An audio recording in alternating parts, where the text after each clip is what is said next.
We're hanging out in your studio in Dallas, and you guys will be with us in March at the Remix Conference. We'd love to just kind of get to know you guys a little bit more. Well, one of the songs I know you guys have on your new album, Burn Us Out, is kind of at the heart of what Remix is about. Could you guys talk a little bit about, where that song was birthed from? I was reading through the book of Daniel, just sort of randomly, and I came across that heading on chapter 3. It said, story of the fire furnace, or Shadrach, Meshach, and Abednego, the fire furnace, or something. Right. And so even kind of a fun feeling when I saw those words, kind of like Sunday school sort of, Hall of Famer kind of feeling about these three guys, just kind of all know the story. These three guys go before the king. They won't bow down to this golden image he created. And king throws them into the fire furnace. The angel shows up, delivers them. They walk out without even a hair on their head singed. So it kind of, the story that I knew, and I was just very casually reading it, just enjoying the story again, a little review. And I got to the part where, they're before the king, and he asks them to bow before basically himself, right.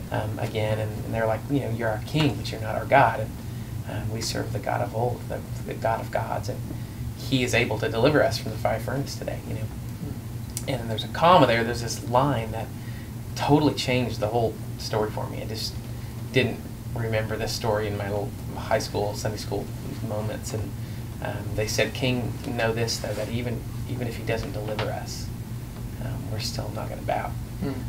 And so that one line just kind of put flesh around the story. Chances are, they were maybe similar to us, just normal people who believed in a God who could do great wonders, and the God who could split the Red Sea. But everyone else who got thrown into a fire furnace because they wouldn't bow probably got burned alive. God can deliver us, and he's able to deliver us, but even if he doesn't, we're still going to feel our flesh burn off and for him, and die for him. And so when we were recording it, we just had several fiery furnaces happen, and so my personal one was standing over my father on his deathbed in the hospital, going, God, you're able, this is within a month or two, of singing it on the album.